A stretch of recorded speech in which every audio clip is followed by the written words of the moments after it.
Alright, hello everyone. I've been trying to make this video for a bit, and even though I'm a little sick today, so my voice might sound a bit funky, I figured I should get this out while people are still thinking about it.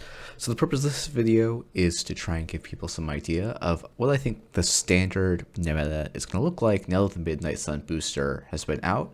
But this is mostly guesses, this is mostly uninformed. I've not been playing enough. I haven't even played, I would say, a third of the decks here. I've really been playing just maybe 4 or 5 different decks. And this is going to run through a bit of an asynchronous order. But I hope this is sort of a useful resource to think about when you're trying to build a deck. These are the sort of things I would be thinking about having plans for. I'm not saying that the best deck is one of these decks, though. I think, you know, the booster meta didn't release so many cards. And if you haven't seen it, I'm going to link Sokka's video in the description below, where he goes through all of the different cards in the booster pack. But I'm actually not going to do that in this video. Instead, I'm really trying to focus on decks and archetypes and keeping that in sort of a reasonable time span. So first up, I want to talk about what basically I think is the deck that defines, like, to me, this precision design list, and this is the world's winning PD by Rodent Appliance. This list basically doesn't want to play any of the booster pack cards, but also I think survives all of the other knock-on changes from the booster pack cards. I think the booster pack, interestingly, doesn't fit that well into either of the best decks. You could argue that Light the Fire would fit well into Big Max. But basically, Precision Design has nothing it wants from the booster pack. But I think it actually works quite well. And you've got a lot of options when thinking about tuning this deck. You can play a lot with the ice and the influence spread. You might want to go to more Crisium grids, for a reason we'll talk about later. And so if your goal is to win a Netrunner event, this would be the deck I would recommend you bring, because it is just so solid, very flexible, and not incredibly challenging to pilot overall. And it defines a big part of the court meta. Is every runner deck probably has to be prepared to face this 2 or 3 times in a large event to just make it to the top cut, where they will usually have to face it 1 or 2 more times. So this is like a really important deck to make sure you've got as close to a 50-50 matchup as you can as the runner. If you can do better than 50-50, your deck's probably in a really interesting place to be looking at. The next 2 lists are going to be runner lists, and I think they also define the Precision Design and these 2 max lists actually do a lot to sort of shape the whole meta. And so this is a 43 card list that is going to have another 17 to 27 cards in it in the final list, which is pretty wild. Flies in the face of a lot of people's idea of how you construct a Netrunner deck and how deck building works. But the idea is basically all of your cards kind of come out in the wash as worth about 3 to 4 credits. And so because your ID is drawing you a card every turn, every single card is generating you 3 to 4 credits. And so just putting in 70 something, having 60 to 70 cards that all just give you 3 to 4 to 5 credits is just really good value. And so you have lots of things you can play with in these lists. So Overclocks, DJs, Deuces, Falsifieds, Aeneas Informants, Mystic Mamies, Mining Accidents, Botulus and Stargate for different types of central pressure. You can put Light the Fire in as well. It's not as universally flexible, but these lists often ran some kind of tech, so Political Operative was also a pretty common include. And Big Max, like, it's a deck I should probably make a video, or actually I should try and find some people that are really good at playing it, and walk me through kind of playing it, because it's not an incredibly aggro list. It's very much a control list that's trying to always stay in the teens to 20s of credits, and when it's there, it can start applying pressure with hippos and maws and all of its kind of drip econ to get things going. And you can cut up and down basically every card in this list, and it's probably going to work in some way, which is kind of interesting and wild. So the other major max list is the Apoc Maxx. This has not been talked about as much, but is probably got a slightly better precision design matchup, arguably, at least for the ones that have only one Crystalline grid in them. You can free up slots. You can even drop one Apocalypse here, and play with influence in all sorts of different ways. I will say Deuce's Wild is a great card to include because it helps deal with the CTM matchups a lot, where if you can run a HQ, trash a card out of HQ to then get stuff like an Ares tag, you can then Deuce's Wild to clear the tag, or if you can get Hibbos off and things like that. Like, there's lots of little plays you can do that get lots of value. But this list is, again, it's very solid. It doesn't have infinite value the way other lists do, or the way that the Big Max does, but instead it trades that for really explosive changes in the state of the board and relies on you to figure out how to pressure the remote, how to pressure the Apoc threat, and you're trying to basically force the corp to respect both of those threats, and at some point they will fall behind. You will be able to land your Apocalypse or just camp out their remote and steal all their agendas, and that's sort of your whole game plan. Again, it's a tricky and I think really challenging list to pilot, but it's very rewarding and really does do a lot to define them, what can't be in the meta. So now we have the list of all, basically I'm going to fly through Corpse and try and fly through runners. And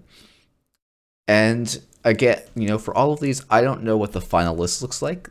I'm putting lists up here just as a starting point for you to think about, trying to also put titles and author deck names in for lists that are complete. So Gagarin, the idea is that you're going to put out lots of threats quickly, because if you think about Big Max and Apoc, both of them take some while to spin up. And so if we can put out threats quickly, force them to interact before they're set up, we can get ahead as the corporation. NWE brought a version of Gagarin to Worlds that had a lot more kill threat base around it. OZF protocol probably means that you can actually do more fast advance than you could prior to Worlds. You can look at more of like a Snare Bear style Gagarin list, where it's really just going to try and score out. And it's got Audacities, Reconstruction Contracts, all sorts of little tools, and a fork of hard-hitting news to land up behind it. I call this a non-value based game plan because unlike precision, this list isn't looking to make up incremental value turn over turn. It's looking to have these really severe spikes where either the runner has enough credits to answer the threat or they don't, and then something switches in the board state. So either an agenda gets scored or they get HHN'd. Getting a Reconstruction Contract Atlas with a counter is often a winning play for this Gagarin list. So it says if you can't find and trash the Reconstruction Contract that I put on the table, I win the game. And so it's these sorts of spikes that it's trying to hit and win the games out of. Now, you have very similar to this idea. I'm putting in an outfit for this list, but you could also, and you know what? I probably grabbed this from someone and didn't credit them, but I will try and put that in the link in the comments. But the idea is that this is just, you know what? I think this is Cable Carnage's, also from BCOM, just like the previous list was. And the goal for this list is just to fast advance. So, unlike the Gagarin list, this runs a little bit more ice, and it's all operation-based fast advance. It does actually have the Reconstruction Contract and dedication ceremony. And once again, you just fork the runner and say, in this list, the outfit is going to have money, and so they will be able to credit check the runner and say, if you can't handle this, here's your HHN, here's your high-profile target, thanks for playing. And this plays low to no remotes, and this is basically the only remoteless corp that is in the meta at the moment, which is sort of interesting, and it hasn't been in the part of the meta for a while. So it also allows you to flex some extra skills that people are not as used to seeing. And I actually think in the comments of his write-up, Cable Carnage said, you should swap out the Rashidas for wall-to-walls, because the trash cost of 3 versus the trash cost of 1 makes a huge difference for these games. So next up, we got controlling the message, and I've put 2 different lists up here. Iceman 2.0 from Ghost Meat is actually a world's list, and then Ciabatta CDM is Yakuza's list, all for BCOM. A lot of these decks are from BCOM because that's the first major tournament we've had in the booster pack meta. And CTM is the cockroach of Netrunner. It is a deck that you could pretty much always play. It works largely because its ID text is very, very strong. And so the runner has to not lose, like carefully think and plan to not lose basically every single turn of the game. And controlling the message has a lot of control over when and how they're going to be scoring their agendas. And it presents some really hard economy checks and forks to the runners. So the Ciabatta CTM from Yakuza is much more aggressive, and I will have a video out soon with him and Anarcho Mushroom where they talk about their preferred flavors of CTM and why they play them the way they do. But it's it's not on kill. It's instead using MCAs and Jeeves and Aryabhata and Amani Sanais to like just generate this big mess of value and traces. And then you have something like Ghost Meat's CTM, which is, I think, a little more of a standard CTM at the moment, which uses, Mumbed Virtual Tours and an econ advantage to then try and at some point leverage a hardening news into a boom. And if you can't keep up, they've got this Sand City grid to just start scoring things either off the board or just from hand. I think CTM, like among the elite players, they'll say, oh, it's really balanced and it's kind of hard to beat. But CTM keeps placing very high at events. So clearly, for all the good players say, oh, you should be able to beat it by playing really well, it's not trivial to play very well. Or play well against. And I actually don't think it's actually trivial to play, though I will say basically all of the corps right now have a sort of higher skill floor than they take to play than they take to beat. But yeah, CTM, if you want to try it out, it's a really fun list.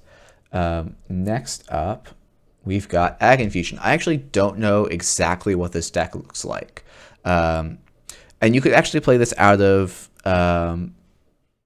Polana as well, though with Pad Tap unbanned, I suspect that Ag Infusion looks much, much more attractive. But you're going to include your Obokadas, your border controls, and then some combination of Anemone, Data Loop, and Kakugo. And your idea is that you can kind of tempo hit the runner's hand. Like an Anemone Data Loop server on its own, if you if that's protecting if those cards are unread to protecting an Obokata, the runner has to have 7 cards in hand to even steal. And if you have another ice, it becomes 8, where they have to run through the enemy, the data loop, and then they have to run through the data loop again. And that's assuming that the runner can break all those subroutines. So there's a lot of tempo and aggressive advantages that you can take with this list. And it might be interesting to see what this looks like with an enemy. I'm actually going to explicitly not put... You could also try and build a grinder list. I don't think it is going to be an exciting one. It is kind of a list where you just sort of hope that you don't draw agendas before the runner finds them, and just about grinding out incremental value. It's probably out there, but I haven't seen one that has made me want to go and look for it, because I haven't seen something that makes me feel like I've got a better win rate than I do looking at other lists. What have I actually been looking at? ASA a lot. So you could do a lot of stuff with ASA, and I've posting this as the core, but I've seen people say, you know what, actually, if you're going to play ASA and you're going to play this sort of game plan, you probably want Vitruvius's instead of like the sandboxes or the off-world one that you could swap out one or the other. And so the reason you would be playing ASA is that even though your deck is bigger, you have 2 things that ASA doesn't get, or that Precision Design doesn't get, which is fully operational and Jeeves. Like those cards are so important to your game plan, and like the games where you get them feel so different than the ones where you're not. Fully operational basically is a cheat card when you're playing ASA, and Jeeves actually lets you do the seamless launch stuff, but leaves you with other things. It's a permanent thing you get to keep on the board to generate all sorts of extra value. The The problem is, if people are playing CTM or people are playing against Gagarin, stuff like Miss Bones really hurts Asa. The criminal matchup in particular can be really challenging. That said, I think Asa is if you want to invest time in it, I think it's quite close to Precision Design, and I've been toying around with it a bit. This is sort of an experimental Asa. This is already a little bit out of date. I've been starting to look at some stuff with what if I played some luxury smart fabrics again, like we were back in 2020. I'm not convinced this list is fantastic. Not convinced this list is fantastic, but it's somewhere. And if you don't want to try Precision Design, but you do want to play HB, I think this is actually a really solid place to start because it hits some of the same highs for Precision Design, but tests the runner in slightly different ways. And you can do some really interesting traps and bluffing with this, where you can put things down in servers that they're not supposed to be, and generate some interesting click compression that way. Because apparently I just love HB and love tuning my own decks, I'm going to put my Worlds list, which again doesn't use any of the booster pack cards in it. HB, as I said before, doesn't really want to use the booster pack cards. I do think Carl is something that you could theoretically see in Ag Infusion, but I don't think you will too often. But Sportsmetal just continues to be really good. Audacity and Sportsmetal is just, peanut butter and jelly. And it's, you need Spin Doctor to make it really sing, but we probably were underplaying this even without the release of Spin Doctor. You can definitely play around with this. And I will also say the slight rise of Shaper, I think makes this kind of list look much trickier. So it's a list to keep in the back of your mind as something that you can bring to show up, and I think it's an interesting curveball you can have in your back pocket when thinking about metas. But this would not be my top pick for Corpse to bring to any sort of event. And now I think we're on to the last.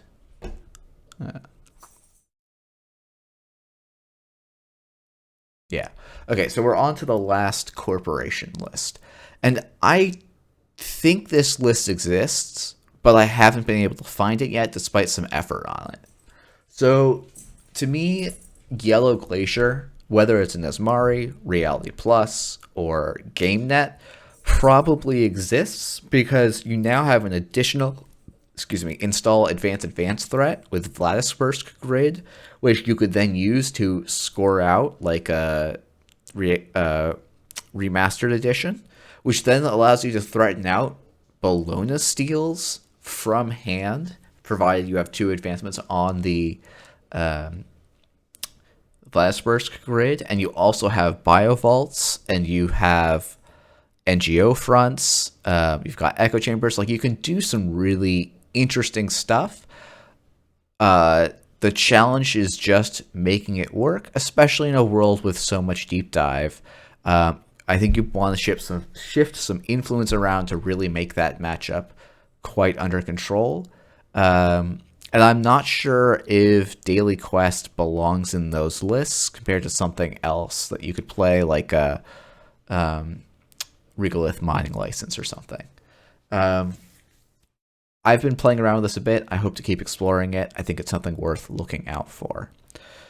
All right, that's actually, basically I listed all of the major corps that have been seen for the last 2 years because they've been pretty static and pretty stable. Runners have a little bit more up and down, and we'll get started on them. So this is Adam. I'm personally not super sold on Adam, but so many very good players are high on Adam, so it would be a real disservice to not mention this. Adam has the fun, distinct play style. He's got a robust asset plan if you build for him.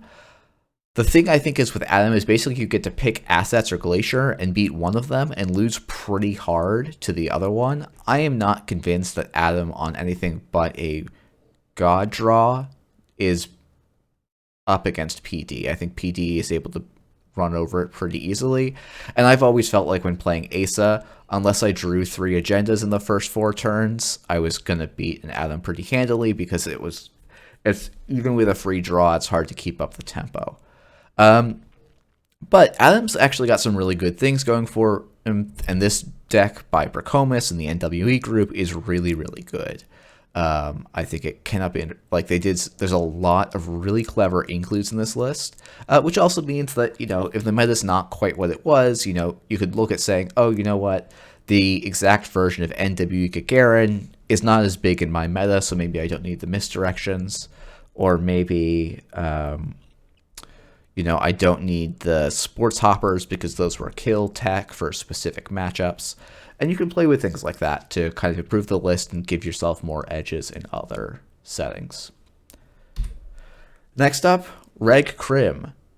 I mean, this deck has been just the de facto second best deck, probably, for 2-ish years. It's just good stuff Netrunner, Icebreakers, and money, and a couple of tricks. Boomerang and Inside Job being the big ones. This is Hotel Cambridge from Leech Road. And, like I say, it can be a bit plotting. You can play with cards. Diesels versus Anacamps is probably one of the big ways you flip one or the other. Whether you use Unity or Amina, how many Amakuas you run. Like, you have lots of choices here, and you can tweak these lists to make a playstyle that feels, good for you, and it's going to be quite strong. Steve is pretty much the de facto choice for this, but the shell is strong, so people have done stuff. Have basically played this archetype in Az, they've played this in Zaya. I don't think anyone's tried to do it in Ken. There's just not really enough payoff for it. And Steve is, I think, pretty clearly the best, but, you have options here. My next one is Deep Dive. I put this in Crim. You also can and should run it in Shaper. And the idea, for Crim, you're going Swift Deep Dive. For Shaper, you're probably doing Out of the Ashes and Beth. I still think the all-in combo lists are going to have some struggles. The Shaper lists that are running 4 Out of the Ashes to try and just play 3 deep dives in a single turn. I suspect that stuff like Chrysium grids in Precision Design with a border control or two just make it pretty impossible for you to reliably win. But people have been having good success with it. I'll encourage you to go find a list. I've been having a lot of fun and pretty good success with a Tau list that runs only a single Out of the Ashes and a single Beth and just says, you know what, if I run HQ on the turn where the corp's going for their first score and they don't want to protect their HQ, well, now I get to poke their R&D. Oh, they don't want to res that ice either. Fantastic. I just get to spend 3 clicks to see, 9 cards, 1 from HQ, 8 off of R&D, sometimes even a 10th card if I was able to steal or trash the top card of R&D. So just kind of trading a deep dive for tempo, like trading an agenda steal for probably an agenda steal back. And I think that's a really solid condition and actually brings Shaper back in the meta, which has a bunch of ripple effects because now Clot becomes more accessible. There's another Shaper archetype, though, I want to mention, which is Apoc Shaper. Apoc Shaper we thought was going to be a thing for a second before Continentals, and basically it just had struggles keeping up with the speed of Precision Design in a way that wasn't quite as true of the Anarch versions. And so people just kind of stopped playing it. You can now slap a deep dive in and actually have some win condition for the turn after you Apoc, where you just go again, or maybe it's a turn or 2 after. And you can do cute stuff like dropping an Apocalypse for an MK Ultra, putting it in woos, doing some spec works to get a bunch of your breakers down really quickly.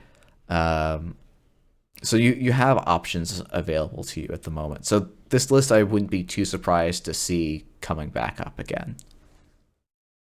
All right, and I almost forgot to put this one in, but this is Hivemind Maxx. This list really fell off a cliff. I think one of the things that people found was that Precision Design, when it included just a couple of tech pieces, presented a lot of challenges to this list, and it takes a ton of skill to pilot yourself through the asset matchups, which are becoming increasingly common. I think there's potentially a world where Hivemind Maxx could face some return, especially with Clot being a little bit easier to use in a list that was already running 3 simul chips. Something I've been doing with Hivemind Maxx when I've been playing it is dropping the Amakua in exchange for a DJ Fenris, which gives you a little bit more late game power, which might seem silly in a list that's all about late game. But the other thing it does is it also is tech for, it's like counter tech for some of the matchups you really dislike seeing. And often when you were breaking stuff with Amakua, you could be blowing it up with a Chisel instead, and that sort of turned out to just be a better, like Chisel and Botulus just sort of covered your edge cases better. But that's actually it for the video. I hope you all enjoyed. If there's particular decks in here you think are interesting or things I've missed, please let me know. And hopefully next week I will have out something with, as I was talking about, Anarcho and Yakuza, talking about CTM. And I thought that was a lot of a fun chat, so hopefully y'all will enjoy it too.